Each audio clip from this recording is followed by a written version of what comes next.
시청자 여러분 안녕하십니까. 복지TV 뉴스입니다. 놀이터에 나가 노는 일, 모든 아이들에게 당연한 일이라고 생각할 수 있지만 그렇지 못한 아이들도 많습니다. 바로 장애 어린이들인데요. 연령과 나이에 상관없이 함께 놀 수 있는 통합 놀이터 마련이 시급하다는 지적이 제기되고 있습니다. 정유린 기자입니다. 자폐성 장애가 있는 훈이. 일주일에 두세 번은 차로 20분 거리인 장애인복지관을 찾습니다. 이곳이 훈이가 유일하게 눈치 보지 않고 마음껏 놀 수 있는 공간이기 때문입니다. 어차피 가도 혼자 노니까 혼자 놀고 같이 이렇게 어린이들하고 같이 놀 장소가 조금 넓은 데를 좀 원해. 집에서 가까운 다른 놀이터로 아이를 데려가 보기도 했지만 안전과는 거리가 멀었습니다. 집 앞에 놀이터가 있는데 거기는 조금 계단으로 올라가는 그 미끄럼틀이 조금 너무 높아가지고 애한테도 위험하고 해서. 이처럼 아무렇지 않게 놓여있는 텃밭 계단. 낡고 획일적인 놀이시설들이 장애 어린이의 접근 자체를 가로막고 있습니다. 장애 어린이뿐만 아니라 모두가 함께 어울릴 수 있는 놀이 공간이 절대적으로 필요한 이유입니다. 현재 장애 어린이를 위한 놀이시설은 서울숲과 국회 어린이집 내에 있는 무장애 놀이터 2곳뿐. 놀이터에 대한 인식이 사용자의 접근성을 고려한 놀이 공간으로 점차 바뀌고 있는 선진국의 경우와 비교되는 대목입니다. 전문가들은 나이와 신체 조건 등에서 차별받지 않고 모두가 함께 놀 수 있는 놀이터 마련이 절실하다고 강조합니다. 함께 살아간다는 것이 무엇인지를 어려서부터 배우고 익힐 수 있는 그런 공간이 그런 생각을 합니다. 그런 의미에서 사실 모든 놀이터는 장애나 비장애 구분 없이 누구나 다 어린이건 어른이건 함께 놀 수 있는 곳이어야 한다. 모든 어린이에게 열려있는 행복하게 놀 권리를 위해 이제는 놀이터의 장벽을 걷어내고 주인을 찾아줘야 할 때입니다. 복지TV 뉴스 정유린입니다. 이 서울의 대표적 쪽방 주민 밀집지역인 동자동 쪽방촌 주민들이 길거리로 내몰리고 있습니다. 특히 주민들은 서울시와 서울역 쪽방상담소가 건물주와 세입자 간의 직접 소통을 막고 있다며 강한 불만을 제기하고 있습니다. 박고은 아나운서입니다. 강제 철거 중단하고 단수 조치를 원상복구하라.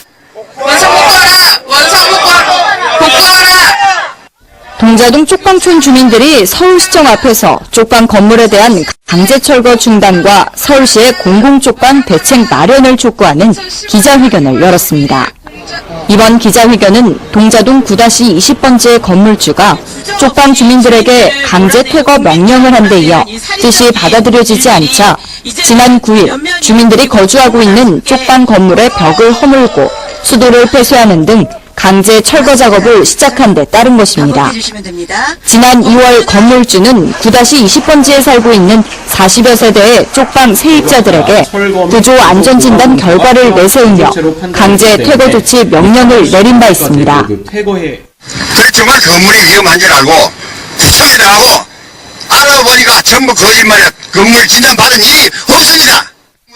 더욱이 문제는 서울시와 서울역 쪽방상담소가 대부분이 기초생활수급자로 고령이거나 건강이 취약한 쪽방 주민들에 대한 아무런 대책 없이 건물주와의 소통을 가로막고 건물주의 사적 재산권을 이유로 들며 쪽방 주민에게 이주와 이사만을 강요했다는 것입니다. 이렇게 기존 쪽방들이 집주인들이 더 많은 돈을 벌기 위해서 용도 변경을 하면서 하나둘 없어지고 있습니다. 그런데 서울시는 개인이 재산권 행사를 하는 것이라 어쩔 수 없다. 사인과 사인 간의 문제이기 때문에 열심히 조정을 하려 했으나 역부족이었다라고 이야기를 합니다. 저는 이게 역할을 착오하고 있다고 생각합니다. 서울시는 조정자가 아니라 문제의 당사자이기 때문입니다.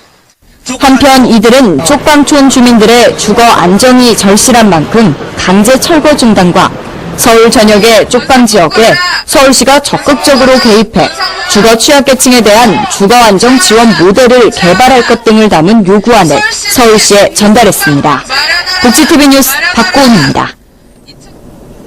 개발도상국가의 장애인들을 지원하는 센터가 문을 열었는데요. 이 센터는 앞으로 라오스와 몽골 등 6개 국가에 이 장애인 지원 사업에 박차를 가할 예정입니다. 이솔릭 기자입니다. 실로암 시각장애인 복지관이 개발도상국 장애인들을 지원하는 국제 장애인 센터를 열었습니다. 지난 17년간 국내 시각장애인들의 자립을 지원한 실로암 시각장애인 복지관은 이날 센터 개소식을 시작으로 앞으로 라오스와 몽골, 우즈베키스탄 등 총 6개국의 개발도상국에 장애인 지원 사업을 시작할 예정입니다. 개발도상국에 있는 장애인들의 어려움을 저희가 여러 매스컴을 통해서도 듣고 봤어요. 그래서 이제 해외에 있는 장애인들을 도와야겠다는 생각을 해서 앞으로 이런 그 나라에서 그 장애인들이 자립해서 생활할 수 있도록 자립 기반을 구축하는 사업에 더 지향점을 둬서 점점 발전시켜 나갈 예정입니다. 이번 사업을 통해 복지관은 향후 개발도상국 스스로 자립해 장애인의 재활과 직업훈련 등을 가능하게 할 수 있도록 만든다는 계획입니다. 이와 함께 복지관은 개발도상국 국민들의 안과 분야 의료 서비스 개선을 위한 지식을 기부할 예정입니다. 복지TV 뉴스 이솔립입니다. 다음 소식입니다. 이 메르스 확진 판정을 받고 치료를 거쳐 완치 판정을 받은 퇴원자 평균 나이가 53.8세인 것으로 나타났습니다. 보건당국에 따르면 메르스 완치 환자의 평균 연령은 53.8세이고 사망자의 평균 연령은 71.8세였습니다. 또한 보건당국은 퇴원자 모두 첫 환자로부터 직접 감염된 2차 감염자로 첫 증상이 나타나고 퇴원까지는 평균 18일이 걸렸다고 설명했습니다. 특히 완치 퇴원자와 사망자를 가른 가장 큰 요인은 감염 전 건강 상태인 것으로 드러났습니다. 정부가 전국 모든 병원에 입원 중인 폐렴 환자를 대상으로 이 메르스 의심 환자를 가려내기 위한 전수조사를 실시했습니다. 정부가 전국에 입원 중인 만 15세 이상 폐렴 환자를 대상으로 그동안 메르스 환자가 다수 발생한 삼성서울병원 등 의료기관에서 감염 가능 기간 노출된 적이 있는지를 확인하기 위한 조사를 펼쳤습니다. 정부는 조사 결과 메르스 바이러스 노출 가능성이 있으면 1인실로 옮긴 후 메르스 유전자 검사를 실시할 예정입니다. 한편 정부는 최대 고비인 이번 주에 모든 역량을 총동원해서 메르스를 반드시 꺾을 수 있을 것으로 내다보고 있습니다. 새정치민주연합 이현주 의원이 메르스 등 감염병 확산 등으로 어린이집이 휴업할 경우 학부모가 자녀를 돌볼 수 있도록 하는 유급 돌봄 휴가를 추진합니다. 이 의원은 이와 같은 내용의 유급 돌봄 휴가를 신설하는 남녀 고용평등법 개정안을 국회에 제출했습니다. 개정안에는 회사의 사용주가 해당 근로자에게 5일 범위 이내에서 유급 휴가를 주도록 하는 내용이 포함되어 있습니다. 한편 최근 이 의원은 메르스 확산으로 학교와 어린이집에 휴업이 잇따르는 가운데 맞벌이 부부의 자녀들은 돌볼 사람이 없어 방치되는 일이 벌어지고 있다고 말했습니다.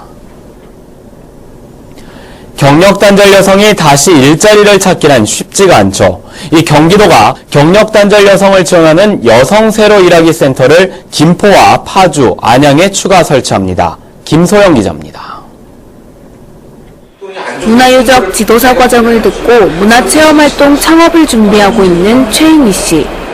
한국사 심화 공부를 위해 여성 새로 일하기 센터를 다시 찾았습니다.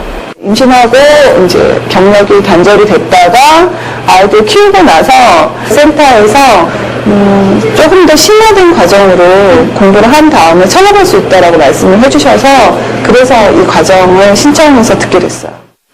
이같이 경력단절 여성 취업을 지원하는 여성 새로 일하기 센터.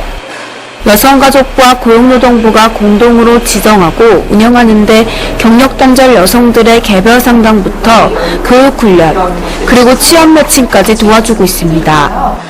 도내 세일센터는 총 25개. 이번에 김포와 파주, 안양, 도내 3개 기관을 새롭게 선정했습니다.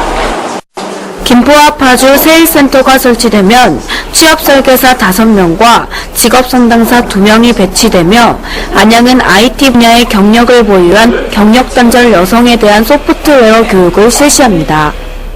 민선 6기 동안 12만 개의 여성 일자리 창출을 목표로 하고 있습니다. 이 13개소에도 세일센터가 좀 지속적으로 신설될 수 있도록 최대한 노력해 나갈 계획입니다.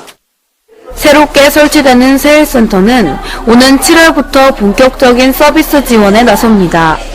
복지TV 뉴스 김수현입니다.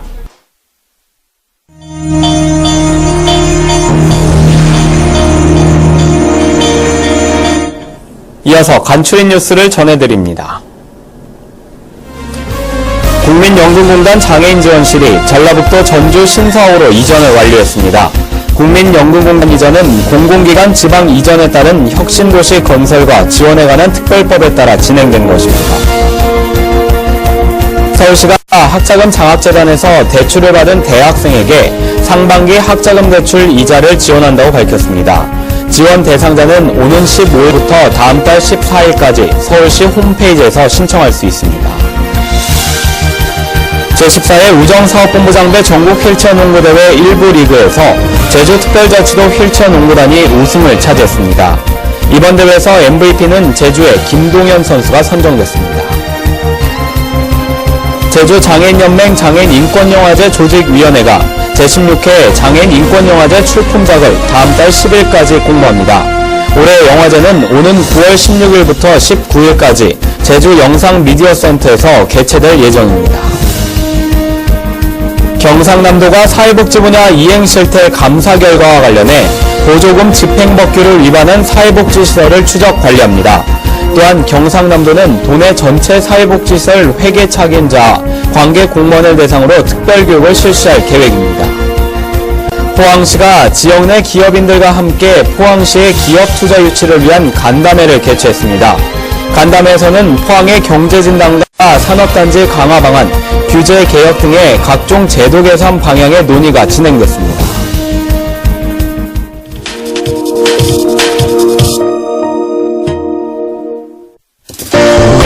메르스에 대한 걱정으로 마트나 편의점에서 손세정제 구경하기가 힘든데요. 불안한 소비자들이 인터넷을 통해 정보를 공유하며 직접 세정제 만들기에 나섰습니다. 직접 만들어 쓰는 만큼 믿고 사용할 수는 있지만 주의할 점도 있는데요. 이번 시간 건강해지는 팁에서 알아봅니다. 서울에 사는 34살 주부 배가영 씨는 최근 인터넷에서 손세정제 만드는 방법을 찾아봤습니다. 마트에서 세정제를 구하기 힘들어 직접 만들어 보기로 한 것입니다. 세정제의 주 성분인 소독용 에탄올과 정제수, 여기에 피부 보습을 위한 글리세린을 일정 비율대로 잘 혼합해주면 세정제가 완성됩니다. 마트에 가보니까 세정제가 잘 없어서 집에서 이제 한번 만들려고 재료를 사봤거든요. 근데 괜찮은 것 같아요. 편하고 그리고 되게 간단해요. 주부들이 많이 찾는 인터넷 카페에도 집에서 세정제를 직접 만들었다는 글이 쉽게 눈에 띕니다. 와서 사가시는 분들이 많이 계십니다. 이 근처에는 이제 주부분들이 많이 계셔가지고 대부분 무사하니까 만드시는 것 같아요. 시중 제품과 효과는 비슷하지만 주의할 점도 있습니다. 하지만 집에서 만들어 쓰는 손세정제는 우리가 임시 방편을 만들기 때문에 보존제도 넣을 수가 없고 우리가 만들어 쓰는 그 에탄올은 피부 자극이 워낙 심하기 때문에 빨리빨리 쓰고 버리셔야 됩니다. 만들어 쓰는 손세정제의 인기, 그만큼 국민들의 불안감이 크다는 것이겠죠. 이제는 스스로 예방책을 찾아 나서야 하는 상황. 하루빨리 메르스가 종식되고 단절 바랍니다. 이야기 있는 시간 오늘의 영상 함께 보시죠. 점자로 가사를 익히는 부산 맹학교 학생들. 생각보다 쉽지 않는 노래 연습. 끝까지 포기하지 않고 연습하던 학생들. 무대에 올라 합창하던 순간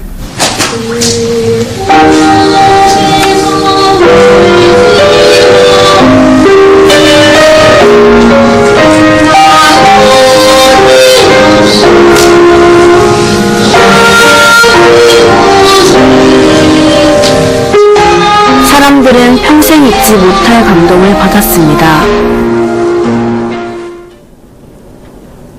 네, 요즘 몸이 아픈데도 메르스에 감염될까봐 병원을 안 가시는 분들 많다고 합니다.